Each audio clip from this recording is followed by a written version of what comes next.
नमस्कार, बहुत बहुत स्वागत आप सभी का। आप देख रहे हैं हमारा बेहद खास कार्यक्रम वर्ल्ड न्यूज। आपके साथ में कुणाल गोस्वामी। वर्ल्ड न्यूज के इस खास में हम बात करेंगे दुनिया भर की हर वो बड़ी महत्वपूर्ण खबर जिसका है आपसे सीधा सरोकार। किन दो देशों के बीच संबंध बेहतर हो रहे हैं, कहां पर स्थिति नाजुक दौर से गुजर रही है, कहां पर नए एग्रीमेंट्स हो रहे हैं और कहां पर विश्व स्तरीय वर्ल्ड लेवल की फोरम को एग्जीक्यूट किया जा रहा है। हर खबर पर आपको विस्तार से जानकारी देंगे और इन तमाम खबरों पर जो अलग अलग एक्सपर्ट्स हैं वो क्या कहते हैं वो भी आपके साथ साझा करेंगे। लेकिन शुरुआत पहली बड़ी खबर के साथ कर रहे हैं और बात सबसे पहले मिडिल ईस्ट की, जहां पर अमेरिका ने ईरान नाकेबंदी तेज कर दी है। खाड़ी में मालवाहक जहाज पर मिसाइल भी दागी गई है और इस दौरान खबर है कि ईरान ने स्ट्रेट ऑफ हॉर्मुज यातायात बुरी तरह से रोक दिया है और अमेरिका फिर से युद्ध करने की तैयारी में भी है। शांति समझौते पर लगातार सस्पेंस बना हुआ है क्योंकि बीते 2 दिन से खबरें आ रही थी कि अमेरिका और ईरान में ऑल इज वेल है, सब कुछ ठीक है और सब कुछ ठीक रहा तो अगले 3 से 4 दिनों में शांति समझौता साइन हो जाएगा क्योंकि फाइनल ड्राफ्ट तैयार हो गया है। और उसी को लेकर अमेरिका ने यह भी कहा था कि वो ईरान में इन्वेस्टमेंट करेगा। लेकिन अब खबर आ रही है कि ईरान ने साफ कहा कि वो अमेरिका और अमेरिकन राष्ट्रपति डोनाल्ड ट्रंप पर भरोसा नहीं कर सकता। ईरान जो बार बार कह रहा है स्ट्रेट ऑफ हॉर्मुज, नौसेना की नाकेबंदी, ईरान की संप्रभुता और एनरिच्ड यूरेनियम, ये महत्वपूर्ण 4 पॉइंट हैं जिस पर ईरान बिल्कुल भी कॉम्प्रोमाइज नहीं करेगा और बिल्कुल भी ढील नहीं देगा। और यही महत्वपूर्ण पॉइंट जो एक तरह से एमओयू जो मेमोरेंडम है उसमें फंसते हुए नजर आ रहे हैं। और इसी को लेकर अमेरिकी राष्ट्रपति हाल ही में एक न्यूज चैनल को इंटरव्यू देते नजर आए। उन्होंने कहा कि अगर सब कुछ ठीक चाहिए तो जल्दबाजी नहीं करनी चाहिए, धीरे धीरे हम कदम आगे बढ़ाएंगे। बहरहाल इसी बीच लड़ाई झगड़ा भी शुरू हुआ। क्या कुछ कहा अमेरिकी राष्ट्रपति डोनाल्ड ट्रंप ने, आइए आपको सुनवाते हैं, फिर सीधे खास मेहमानों का रुख करेंगे। So what does a good deal look like for you? Well, first of all, there's no deal that's good enough because the media will cover it. We're making a great deal. We're going to make it a great deal. Or we'll just go back and finish it off militarily. But this would go faster. It's probably better on a humane standpoint. There's something nice about it also. You know, save a lot of lives. Whether it's the other side or not, you save a lot of lives. But we're close to a very good deal, and if we can make it good, otherwise we just start up with the Department of War, as we call it. And it's been very successful. You saw Venezuela. It was a one-day win, and this is really a win already. We've defeated their military, essentially defeated their military. I would rather get a deal because we can open the strait immediately upon signing. The one guarantee that I have to have is that there will be no nuclear weapons. They've agreed to that.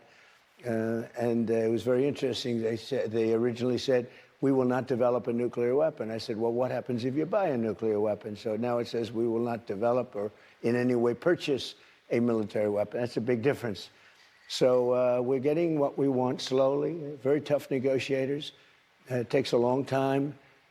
I'm in no hurry. I'd like to say I'm in a hurry because, you know, gasoline prices are going to come tumbling down. But if you're going to be in a hurry, you're not going to make a good deal. And slowly but surely we're getting, I think, what we want. And if we don't get what we want, we're going to end it a different way. अमेरिकी राष्ट्रपति Donald Trump क्या कुछ कहते नजर आए और उसी पर ज्यादा चर्चा के लिए विदेश मामलों के जानकार डॉक्टर राम श्रीवास्तव हमारे साथ जुड़े। डॉक्टर राम श्रीवास्तव, बहुत बहुत स्वागत, बहुत बहुत शुक्रिया आपका। सर, बीते 2 दिनों में तो अमेरिकी राष्ट्रपति ये कह रहे थे कि भाई मुझे अब किसी चीज की चिंता नहीं है, मैं चाहता हूं कि जल्द से जल्द ये सेटल हो जाए और सेटल होने के साथ साथ मैं मिड टर्म चुनाव की भी परवाह नहीं करता। अब कह रहे हैं कि हम धीरे धीरे आगे बढ़ेंगे, कोई जल्दबाजी नहीं है क्योंकि ईरान की तरफ से जो एक एक करके क्लॉजेस सामने आ रहे हैं उस पर अमेरिकी सीनेट में एक कंक्लूजन नहीं बन पा रहा है। आपका पॉइंट ऑफ व्यू सर? देखिए, मेरा पॉइंट ऑफ व्यू तो बिल्कुल ही अलग है क्योंकि ये धीरे धीरे धीरे जो बात कर रहे हैं इसका मतलब ये हल की जो समस्या है बढ़ती जाएगी, धीरे धीरे बढ़ती जाएगी और इसका फायदा किसको मिलेगा? जैसे मार्को रूबियो भारत आए थे, उन्होंने क्या कहा था, आपको जितना तेल चाहिए हमसे खरीद लीजिएगा, जितनी चाहिए वेनेजुला से खरीद लीजिए। वेनेजुला का ऑयल और तेल कहाँ पर है? ट्रम्प के बेटे और दामाद की कंपनी उनको बेच रही है। और इसी तरह से इसमें सबसे ज्यादा फायदा किसको हो रहा है? रशिया को हो रहा है। रशिया जो $41 पर बैरल तेल बेचा करता था, अब $108 पर बैरल बेच रहा है। जी। तो इसमें बड़े देश की सांठगांठ मुझे नजर आती है, और धीरे धीरे धीरे ये लंबा खींचता जाएगा। और क्योंकि जैसे ही ये घोषणा करते हैं कि समझौता होने वाला है, 2-3 दिन में हो जाएगा, तो स्टॉक मार्केट के जो प्राइसेज हैं एकदम तो नीचे आ पेंच जाती कहां है। फंस रहा है नीचे आ सर? जाती आपको क्या लगता है पेंच कहां फंस रहा है? पिछले कुछ दिनों में चाहे अमेरिका के रक्षा मंत्री पिग हेगसेथ हों, चाहे अमेरिकी विदेश मंत्री मार्को रूबियो जो भारत दौरे पर हों, या उपराष्ट्रपति जेडी वेंस हो, या खुद राष्ट्रपति डोनाल्ड ट्रंप हो, सब कह रहे थे कि सब कुछ अच्छा चल रहा है, बहुत जल्द गुड न्यूज आने वाली है, वर्ल्ड में गुड न्यूज आने वाली है, पूरी दुनिया was very expecting from the American Iran conflict, और अचानक से पता चला कि सब शून्य। तो गुड न्यूज आने वाली है, ये सुनकर स्टॉक मार्केट के शेयर की प्राइस एकदम जो है कम हो गई। और कम हो गई तो उन्होंने क्या किया, उसको जो है विशेष लोगों ने उसको खरीद लिया, और फिर धीरे से शगुफा छोड़ दिया कि वार्ता फेल हो गई। और अब जो है हम लंबे समय तक इंतजार करेंगे, माने लंबे समय तक ये बात चलती रहेगी, और इस बीच में प्राइसेस बढ़ गई। अगर अमेरिका के सोशल मीडिया की खबर और जो वाशिंगटन पोस्ट की खबर को सही माना जाए, तो $9.2 बिलियन डॉलर का इजाफा जो है ट्रम्प की कंपनियों को हुआ है। तो ये जो एक चीज है, मुझे तो लगता है कि इन सब के पीछे मिलीजुली भगत है, और ये दुनिया को त्रस्त करने का एक तरीका है। अब रहा सवाल ये कि कितने लोग मरते हैं, कितने भूख से मरेंगे, कितने उससे मरेंगे। बीच में तो ये प्रस्ताव आया था कि हम जो है अगर ये समझौता कर लेते हैं तो आंशिक रूप से ब्लॉकेड हटा देंगे। अब ब्लॉकेड और तेज कर दिया। फिर उन्होंने जैसा इराक को कहा था ऑयल फॉर फूड, और सद्दाम हुसैन को वैसा का वैसा यहाँ प्रपोजल दे दिया था कि यहाँ की जनता के पेट भरने के लिए जितने आवश्यक खाद्यान्न और दूसरी पूर्ति की आवश्यकता है उतना तेल ये बेच सकेंगे। अब ये प्रस्ताव कहाँ चला गया? इस पे तो आपने सहमति दे दी थी ना, फिर सिग्नेचर क्यों नहीं किए? इसका मतलब जानबूझकर नहीं किए। जहाँ तक एनरिचमेंट का सवाल है, ये उसी तरह से जिस तरह से सद्दाम हुसैन पर कहा था कि वेपन्स ऑफ मास डिस्ट्रक्शन है। लेकिन ये जिदबाजी क्यों चल रही है? इसलिए चल रही है कि अभी जो है कतर है, बहरीन है, और दूसरे जो सऊदी अरब हैं, यूनाइटेड अरब अमीरात हैं, इनका विश्वास अमेरिका से हटता जा रहा है। और यही अमेरिका के लिए बहुत बड़ी चुनौती भी बनेगा भविष्य में कि आखिरकार जो उसकी खोई हुई रिस्पेक्ट है उसे सस्टेन कैसे करना। सर मैं लौट रहा हूं आपके पास एक और बड़ी महत्वपूर्ण खबर अंतर्राष्ट्रीय जगत से ही है। खबर जुड़ी हुई है शंग्रीला डायलॉग से, जहां पर सिंगापुर में एशिया का सबसे बड़ा रक्षा मंच सजकर तैयार हुआ। अमेरिकी सहयोगियों ने वैश्विक एकता पर जोर दिया है और चीन के ऐतिहासिक सैन्य विस्तार पर चिंता भी जाहिर की है। इस दौरान अमेरिका के रक्षा मंत्री पिग हेगसेथ भी पहुंचे। उन्होंने इस पर अपनी चिंता जाहिर की है कि जो तमाम अमेरिका के सहयोगी हैं वो वैश्विक एकता पर जोर दें, आपसी मनमुटाव ना हो। लेकिन इस दौरान चीन के जो ऐतिहासिक सैन्य विस्तार है उस पर अमेरिका ने चिंता भी जाहिर की। उन्होंने कहा कि विभाजन से हमेशा रक्षा तंत्र कमजोर होता है। साथ ही साथ उन्होंने इंडिया को लेकर भी बात की कि इंडिया अपने आप में एक बहुत बड़ा सस्टेनेबल अमेरिकन पार्टनर है जिसकी इंडिपेंडेंट पॉलिसीज हैं और आप उसको कभी भी नजरअंदाज नहीं कर सकते। लिहाजा जब इंटरनेशनल डिफेंस फोरम की बात होती है तो इंडिया की बात होगी ही। बहरहाल क्या कुछ कहा अमेरिकी रक्षा मंत्री पिग हेगसेथ ने, आइए आपको सुनवाते हैं, फिर चर्चा को आगे बढ़ाएंगे। And in South Asia, India is a critical anchor to hold the line. A powerful India acting in its own self-interest advances our shared goal of maintaining a balance of power across the region. India is modernizing its military to carry its share of the security burden, particularly in the Indian Ocean. It's building out the heavy industrial and logistics capacity to sustain high-end military operations, including the ability to repair and maintain our shared platforms and support U.S. Navy vessels operating forward in the theater. We've also committed to pursuing co-production with India to advance capabilities like Javelin anti-tank guided munitions. Real, tangible steps to improve the collective readiness of our forces. This kind of industrial muscle isn't just a long-term goal, it's an immediate operational imperative. And the United States Department of War is leading the way. America is undergoing a historic national manufacturing mobilization of our defense industrial. ना अपने अमेरिकी रक्षा मंत्री क्या कुछ बयान देते नजर आए। डॉक्टर राम श्रीवास्तव, सबसे पहले तो तमाम दर्शकों को बताइए कि ये जो संग्रीला डायलॉग है जो इस वक्त वैश्विक मंच सजा है रक्षा के लिहाज से, कितना महत्वपूर्ण हो जाता है, और जो अमेरिकन रक्षा मंत्री पीट हेग्सेथ ने इंडिया को लेकर जो बात की या चीन की विस्तारवादी नीति पर जो चिंता जाहिर की, उस पर आपका पॉइंट ऑफ व्यू क्या कहता है? इनकी विस्तारवादी नीति से अमेरिका होती तो जो है चीन की यात्रा नहीं करते। तो ये एक जो है डिप्लोमेटिक मूवमेंट है और यहाँ डैमेज कंट्रोलिंग कर रहा है अमेरिका। सिंगापुर में ये मीटिंग करके ये विश्वास दिलाना चाहता है अभी भी अपन ताकतवर है। रहा सवाल, उन्होंने जो इंडिया का, उन्होंने भारत का जो नाम लिया और उसकी तारीफ की। मैं इसको बहुत गहराई से अध्ययन करने के बाद इस नतीजे पर पहुंचा हूं कि इसको शुद्ध देहाती भाषा में आपके दर्शकों को बताऊं, ये सिर्फ एक मक्खन पॉलिश लगाने की कोशिश है। अगर उनको इंडिया से इतना ही लगाव था, इतना ही प्रेम था, इतना ही उनको विश्वास था, तो क्या कारण था टैरिफ के बम से परेशान करने की कोशिश की, किस तरह का दबाव डाला। अगर इंडिया को उनको सच में बहुत सम्मान है, इच्छा है और इज्जत हैं और पार्टनर बताते हैं, तो फिर बांग्लादेश के वहां पर MOU क्यों किया जहां उन्होंने अपनी अमेरिकी सेनाओं का बेस तैयार कर रहे हैं। वो क्या इंडिया की जो रक्षा है, रक्षा व्यवस्था पर एक प्रहार करने की कोशिश नहीं है, घेरने की कोशिश नहीं है। चाइना का जहां तक प्रश्न है, ठीक है, चाइना की अपनी नीति है और चाइना, लेकिन ऐसे क्रूशियल वक्त में जब कोई भी देश सुरक्षित नहीं है, इंडिया या भारत या हिंदुस्तान की जब बात करें तो इस तरह के फोरम कितने महत्वपूर्ण हो जाते हैं, क्योंकि अमेरिका को हम देख रहे हैं, अमेरिका चाइना दोनों पाकिस्तान में इंटरेस्टेड हैं, एक डिफेंस के लिहाज से, एक इंफ्रास्ट्रक्चर के लिहाज से। अमेरिका लगातार, अभी हाल फिलहाल में खबर आ रही है कि अमेरिका की तरफ से एक बड़ा अधिकारी नेपाल जाने वाला है। नेपाल के जो प्रधानमंत्री हैं उन्होंने अभी भारत यात्रा भी टाल दी है। दूसरी तरफ बांग्लादेश को लेकर अमेरिका का इंटरेस्ट लगातार जग गया है। श्रीलंका में चाइनीज इन्वेस्टमेंट लगातार बढ़ता नजर आ रहा है। तो लिहाजा तमाम चीजों को जब हम गौर करें तो क्या प्रायोरिटी हो जाती है? देखो, प्रायोरिटी एक ही है कि हम अपने देश की रक्षा के लिए जो भी संभव हो वो करें और इन लोगों के चक्कर में ना पड़े। हमको ना चीन को छेड़ना है, ना चीन का अगर किसी तरह से तिरछी आंख होती है तो उसके लिए आंख को फोड़ने की पूरी व्यवस्था करके रखना है। पाकिस्तान का तो सवाल ही नहीं उठता है।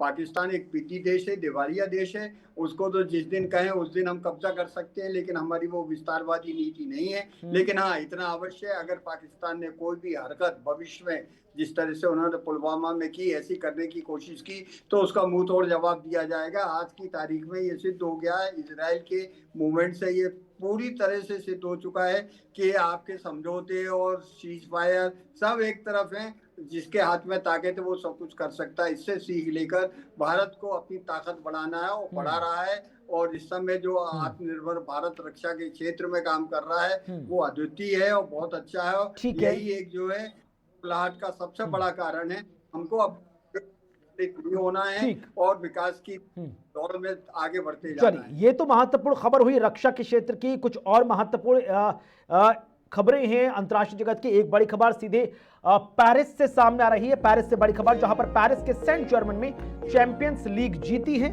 और जश्न के बाद हिंसा भड़क गई। बड़ी खबर, फ्रांस में फुटबॉल सैकड़ों प्रशंसक गिरफ्तार किए गए। उपद्रव शांत कराने में 7 पुलिसकर्मी घायल तो हो गए हैं। ये तस्वीरें आपके सामने पेरिस से, जहां पर सेंट जर्मन्स ने चैंपियंस लीग जीती और जो फैंस थे वो जीत सेलिब्रेट कर रहे थे, लेकिन इसी दौरान हिंसा भड़क गई। हिंसा भी ऐसी कि पेरिस के कई शहरों में सुरक्षा को सख्त करना पड़ा है। तस्वीरें आपके सामने सीधे पेरिस से सामने आई हैं, जहां पर सेंट जर्मन्स ने चैंपियंस लीग को जीता और उसके बाद फैंस सेलिब्रेट कर रहे थे, लेकिन इसी दौरान हिंसा भड़की, बहुत तोड़फोड़ हुई है। पेरिस के कई शहरों में जो सुरक्षा व्यवस्था, लॉ एंड ऑर्डर चरमराता नजर आया है और लिहाजा सुरक्षा सख्त कर दी गई। अब डॉक्टर राम श्रीवास्तव, पेरिस जैसा शहर जो हर बार रिकॉर्ड बनाता है विश्व स्तरीय लेवल के सैलानियों के आगमन को लेकर, लेकिन इन दिनों इस तरह की हिंसा से जूझता हुआ नजर आया है। इस तरह की हिंसा से जूझना वो ये बताता है कि वहाँ के लोगों में कितना शॉर्ट टेम्पर्ड हैं। और देखिए, जब कभी भी इस तरह की हिंसा भड़कती है तो बहाना कुछ ढूंढा जाता है और असली मकसद कुछ और होता है। फ्रांस के अंदर इस तरह से ये अवैध घुसपैठिए घुस गए हैं और विस्थापित आ चुके हैं, वो सब फ्रस्ट्रेटेड है। इवन पाकिस्तान से लोग जो है मेडिटेरियन क्रॉस करके नाव में जाकर वहाँ जर्मनी के रास्ते फ्रांस में घुस रहे हैं और वहाँ जाकर उत्पात करते हैं। और जितना भी डाउनटाउन वहाँ पर है, आज की तारीख में यूरोप का कोई भी डाउनटाउन माने जहाँ विस्थापित ज़्यादा आ गए हैं, जहाँ पर घुसपैठिए आ गए हैं, वो सब जो है अपने अस्तित्व के लिए, अपने वर्चस्व के लिए और किसी भी तरह के क्राइम कर रहे हैं। क्राइम रेट बढ़ती चली जा रही है उन दिनों में। और ये एक तो इनका शॉर्ट टेम्पर्डनेस है। अक्सर इनके यहाँ जब कभी भी कोई फुटबॉल का मैच होता है, कोई जीतता है, जो हारता है वो हमेशा उद्यम मचाता है। ऐसा पुराना इतिहास भी रहा है, ये कोई नई घटना नहीं है। लेकिन हाँ, इस नई घटना का जो विकराल रूप देखने को मिल रहा है, उसके पीछे निश्चित रूप से जो मेडिटेरियन सी भूमध्य सागर क्रॉस करके अवैध रूप से जो लोग घुसे चले जा रहे हैं, अफ्रीका के आ रहे हैं और मुस्लिम देशों के आ रहे हैं, इस्लामिक देशों के गरीब लोग आ रहे हैं, गाजा के पैलेस्टाइन जो भाग कर गए हैं वो भी घुस रहे हैं और किसी न किसी तरह से वो इस तरह का उत्पाद करने में महत्वपूर्ण भूमिका निभाते हैं। यही कारण है कि पुलिस के दबाव के कारण वहाँ लोग दंगों से मुक्त नहीं हो पा रहे हैं। ठीक है, चलिए मैं लौट रहा हूँ। एक और बड़ी खबर यूरोपियन नेशन से जुड़ी हुई है। आयरलैंड से खबर आई है। आयरलैंड की राजधानी डबलिन में नस्लीय विरोध प्रदर्शन हुआ है। डबलिन में जॉर्ज फ्लॉयड जैसी मौत पर हंगामा बढ़ता नजर आ रहा है। सुरक्षा गार्ड्स की कार्रवाई में कांगो युवक की मौत हुई और उसके बाद प्रदर्शनकारी सड़कों पर आ गए। न्याय की मांग की गई है। शहर में तनावपूर्ण माहौल बना हुआ है। पुलिस अलर्ट है। तो बड़ी खबर आपके सामने आयरलैंड की राजधानी डबलिन से, जहां पर राजधानी डबलिन में नस्लीय विरोध प्रदर्शन पेश आए हैं। डबलिन में जॉर्ज फ्लॉयड जैसे नाम के युवक की मौत पर जमकर हंगामा हुआ है। सुरक्षा गार्ड्स की कार्रवाई में एक कांगो के युवक जॉर्ज फ्लॉयड की मौत पर तमाम युवा प्रदर्शन करते नजर आए। प्रदर्शनकारियों ने सड़कों पर उतरकर न्याय की मांग की है और जिस तरह से प्रोटेस्ट लगातार बढ़ता नजर आ रहा है, उसके बाद शहर में तनावपूर्ण माहौल बना हुआ है और पुलिस अलर्ट है। डॉक्टर राम श्रीवास्तव, कैसे देखते हैं आप आयरलैंड के डबलिन में ये पूरी घटना जो पेश आई? जॉर्ज फ्लॉयड की मौत हुई जो कांगो का नेटिव था और उसके बाद पूरा जो डबलिन है वो हिंसा की आग में, प्रोटेस्ट में जूझता नजर आ रहा है। अकेला डबलिन नहीं, पूरा आयरलैंड इस तरह की हिंसा की उसमें डूबता नजर आ रहा है। कारण ये है कि ये जो रंग भेद की नीति है कोई हद से नहीं है, 300 साल पुरानी है। जब से अफ्रीका से लोगों को पकड़ पकड़ कर अंग्रेज लाते थे, उनको गुलाम बनाते थे, अमेरिका में भी भेजते थे, अपने यहाँ भी उनको दबा कर रखते थे। तो वो जो है अब आज के ज़माने में अफ्रीका में जो एक जागृति हुई है, वो वहाँ के लोग यहाँ जो बस गए हैं उनके प्रति अगर किसी भी तरह का रंगभेदी का, क्योंकि पूरे यूके में आप देखिएगा, स्कॉटलैंड में जाइएगा, वहाँ पर इतना ज़्यादा प्रभाव नहीं दिखेगा रंगभेद नीति का, और दूसरा आपको ग्रेट ब्रिटेन में भी नहीं दिखेगा। लेकिन खासकर आयरलैंड में जो अपने आप को सफ़ेद या गोरे रंग का एक प्रेता मानता है, वही जो है सबसे ज्यादा नफरत करता है, जिसको जेनोफोबिक कहते हैं, जिसमें घृणा रहती है, नफरत रहती है दूसरे रंग लोगों के लिए। वो रंगभेद नीति का ही ये दुष्परिणाम है जो सदियों से चला आ रहा है और अब उसका चूंकि प्रतिरोध होने लगा है, इसलिए एक नए युग का प्रारंभ की ये सूचना है कि भविष्य में रंग नीति दुनिया से नष्ट कर दी जाएगी। ठीक है कुणाल जी, चलिए इसी बीच अब आगे बढ़ रहे, बात कर रहे हैं चीन की। अगली खबर चीन से जुड़ी हुई, जहां पर चीन की आर्थिक रफ्तार थोड़ी सी सुस्त पड़ी है। चीन में मैन्युफैक्चरिंग सेक्टर की रफ्तार सुस्त पड़ी है। बड़ी खबर, जहां पर वैश्विक बाजार में कमजोर मांग से उत्पादन घट गया है। लगातार बढ़ते खर्चों ने चीनी कंपनियों को लगातार घेरा भी है। आर्थिक विकास दर प्रभावित होने की इसमें आशंका भी नजर आ रही है। तो बड़ी खबर, जहां पर पीएमआई इंडेक्स गिरकर ठीक 50 पर पहुंच गया। तो खबरें चीन से आ रही हैं, जहां पर चीन में मैन्युफैक्चरिंग सेक्टर की रफ्तार कम पड़ती नजर आई है। गतिविधियां मई में सुस्त होती नजर आई हैं और कारण है वैश्विक मांग, इंटरनेशनल डिमांड लगातार कम हो रही हैं, जिसकी वजह से जब डिमांड कम तो कंजम्पशन कम, लेकिन प्रोडक्शन ज्यादा, तो ऐसे में मैन्युफैक्चरिंग यूनिट की जो रफ्तार है वो सुस्त पड़ गई है। अब लगातार जो कंपनियां हैं वो सवालों के घेरे में हैं और उसकी वजह से चीन की जो ओवरऑल इकोनॉमी है या जो ग्रोथ साइकिल है वो प्रभावित होती नजर आई है। डॉक्टर राम श्रीवास्तव किस तरह से देखते हैं, क्योंकि चीन लगातार कहा जा रहा था कि शुरुआत में कहा गया था भले ही रूस यूक्रेन युद्ध चलता रहे, ईरान इजराइल अमेरिका युद्ध चलता रहे, लेकिन चीन अपनी मैन्युफैक्चरिंग को, अपनी इकोनॉमी को सस्टेन करना जानता है। लेकिन जो खबर आई कि भाई वहां पर मैन्युफैक्चरिंग यूनिट सुस्त पड़ती नजर आ रही हैं, प्रोडक्शन कंजप्शन सब फ्लक्चुएट हुआ है। देखिए, उसका सीधा सा कारण दुनिया में जो है वैश्विक एक मंदता का जो संकेत दिख रहा है, उसके कारण ये सब कुछ हो रहा है। क्योंकि ऊर्जा के संकट के कारण पूरी दुनिया में जो महंगाई दर बढ़ती जा रही है, लोगों की जो क्रय करने की शक्ति है वो कम होती जा रही है। वो इंतजार कर रहे हैं अपनी बहुत जरूरी आवश्यक चीजों के अतिरिक्त वो ज्यादा खर्चा करने के मूड में नहीं है, उसको बचा के रखना चाहते हैं, इसलिए कि भविष्य में और क्या स्थिति हो ऐसे समय में उनकी धनराशि वो काम आएगी। यही एक कारण है कि प्रोडक्शन तो चाइना में हो रहा है, लेकिन उसकी खपत जहाँ दूसरे दुनिया के देशों में होती थी वो घट गई है। इसका सीधा असर उनकी फैक्ट्रीज के इकोनॉमिक्स पर पड़ रहा है, युवकों पर पड़ रहा है, बेरोजगारी पर पड़ रहा है। लेकिन इसके अलावा चीन ने अपने जो मौजूदा प्रोग्राम है उनमें कोई कमी नहीं की है। जैसे उसने रेगिस्तान के अंदर नए नए उन्होंने परमाणु शस्त्रों को लॉन्चिंग पैड्स बना दिए हैं। ना केवल इतना, स्पेस में उसने काफी कुछ आगे कर लिया है। और जैसा कि कहा जाता है आवश्यकता आविष्कार की जननी है। अभी जो है ईरान और अमेरिका के हार्मोज के कारण एक संकट जो तेल का आया, उससे केवल तेल ही नहीं है, उर्वरक की सप्लाई भी कम हो गई है, जिसका असर भारत पर भी पड़ रहा है, धीरे धीरे समझ में आ रहा है। लेकिन बड़ा सवाल तो डॉक्टर राम श्रीवास्तव ये भी है ना कि पूरी दुनिया को चीन से सीखने की जरूरत है। यूरिया बनाना शुरू कर दिया है। ठीक है, पूरी दुनिया को चीन से सीखने की जरूरत है कि यूक्रेन और रशिया युद्ध हुआ या फिर जो इजराइल अमेरिका लेबनान युद्ध की हम बात करें, यूरोपियन यूनियन संकट में आए, वहां पर पैसों की उठापटक नजर आई, कई अफ्रीकन जो नेशंस हैं वो पर प्रभावित नेशन नजर आए, गल्फ कंट्रीज अमेरिका से फंड की मांग कर रही हैं, खुद भारत जैसी इकोनॉमी जो $5 ट्रिलियन की तरफ आगे बढ़ रही है वो भी इससे प्रभावित होती नजर आई। चीन तक हुआ, लेकिन रशिया ने चीन ने अपने आप को बहुत हद तक इससे प्रभावित होने से रोका है, भले ही पर्दे के पीछे कुछ भी चल रहा हो।